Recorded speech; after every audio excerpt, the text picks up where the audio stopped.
द्रौपदी मुर्मू सफलता की कहानी। Draupadi Murmu success story. द्रौपदी मुर्मू का जन्म 20 जून 1958 को उड़ीसा के रायरंगपुर के बैडापोसी क्षेत्र में स्थित ऊपरबेड़ा गांव में हुआ था। उनका जन्म एक संथाली परिवार में हुआ था और उनके पिता बिरंची नारायण टुडू एक किसान के रूप में काम करते थे। उनके पिता और दादा ग्राम परिषद के पारंपरिक प्रमुख के रूप में महत्वपूर्ण पदों पर हैं, जिन्हें ग्राम पंचायत में सरपंच के रूप में जाना जाता है। मूल रूप से उनके परिवार द्वारा बुट्टी टूरी नाम दिया गया। द्रौपदी को उनके स्कूल शिक्षक से एक नया नाम मिला और उनका नाम अतीत में कुछ बदलावों से गुजरा, जिनमें द्रौपदी और द्रौपदी शामिल थे। द्रौपदी ने ऊपरबेड़ा के स्थानीय प्राथमिक विद्यालय में अपनी शिक्षा शुरू की और बाद में आगे की पढ़ाई के लिए 5 साल की उम्र में भुवनेश्वर चले गई। उन्होंने अपनी प्राथमिक माध्यमिक शिक्षा गर्ल्स हाई स्कूल U2 में पूरी की और रमा देवी महिला कॉलेज से BA की डिग्री प्राप्त की। 1980 में द्रौपदी ने बैंकर के रूप में काम करने वाले श्यामचरण मुर्मू से शादी की। साथ में उनकी 2 बेटी और एक बेटी थी।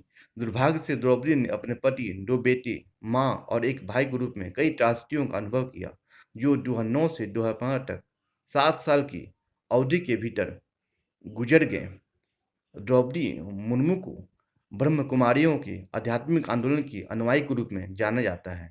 वह भारत के पहले प्रधानमंत्री जवाहरलाल नेहरू के लिए बहुत प्रशंसा रखती है और उन्होंने महात्मा गांधी और BR अम्बेडकर के लिए भी सम्मान व्यक्त किया है।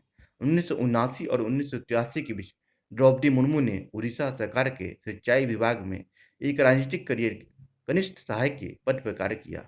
इसके बाद 1994 से 1997 तक उन्होंने रायरंगपुर में Shri Aurobindo international education and research centre में एक शिक्षक के रूप में काम किया। अपने समय के दौरान उन्होंने हिंदी, उड़िया, गणित और भूगोल जैसे विषय पढ़ाए।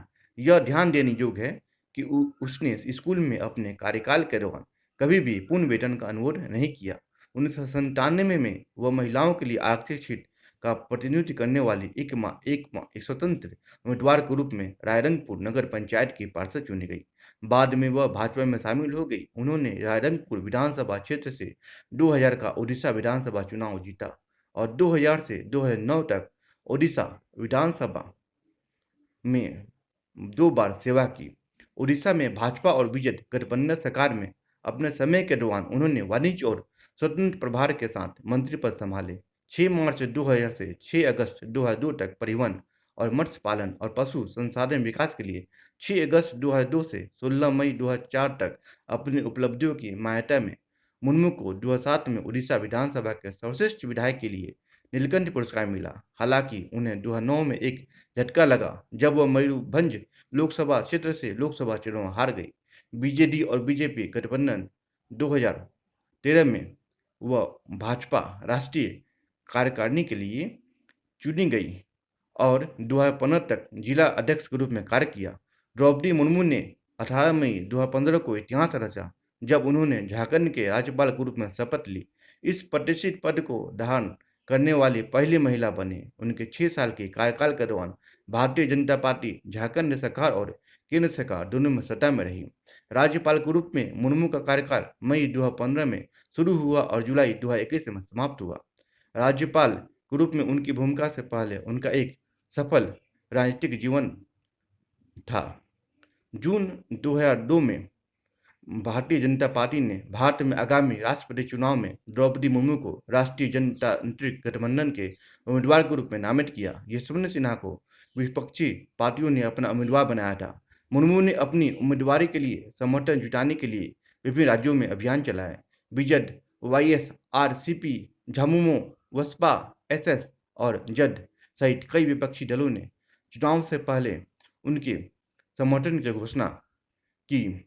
21 जुलाई 2002 को मुर्मू ने राष्ट्रपति चुनाव में स्पष्ट बहुमत हासिल किया।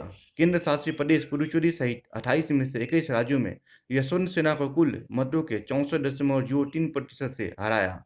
वह भारत की 15वीं राष्ट्रपति बनी। 26 जुलाई 2002 को उन्होंने पूर्व राष्ट्रपतियों, उपराष्ट्रपतियों, प्रधानमंत्रियों और अन्य गणमान्य व्यक्तियों की उपस्थिति में भारत के मुख्य न्यायाधीश NV रमन्ना द्वारा प्रशासित राष्ट्रपति के रूप में पद की शपथ ली। द्रौपदी मुर्मू ने राष्ट्रपति चुने जाने वाले भारत के नामित आदिवासी समुदायों के पहले व्यक्ति के रूप में इतिहास रचा। वह 1947 में भारत का स्वतंत्रता के बाद राष्ट्रपति का पद संभालने वाली सबसे कम उम्र के व्यक्ति भी हैं। इसके अतिरिक्त वह भारत के राष्ट्रपति के रूप में सेवा करने वाली प्रतिभा पाटिल के बाद केवल दूसरी महिला है। द्रौपदी मुर्मू की एक शिक्षक से भारत के राष्ट्रपति तक की यात्रा उनके दृढ़ संकल्प, सार्वजनिक सेवा के प्रति प्रतिबद्धता और भारतीय राजनीति में आदिवासी समुदायों के व्यक्तियों द्वारा किए गए कदमों को दर्शाती है। उनकी अध्यक्षता देश के लोकतांत्रिक इतिहास में एक महत्वपूर्ण मील का पत्थर है और देश भर में हाशिए पर रहने वाले समुदायों और महिलाओं के लिए एक प्रेरणा के रूप में कार्य करती है। स्टोरी अच्छी लगी हो तो वीडियो को लाइक और शेयर कीजिएगा और चैनल को सब्सक्राइब कर दीजिएगा। Thank you.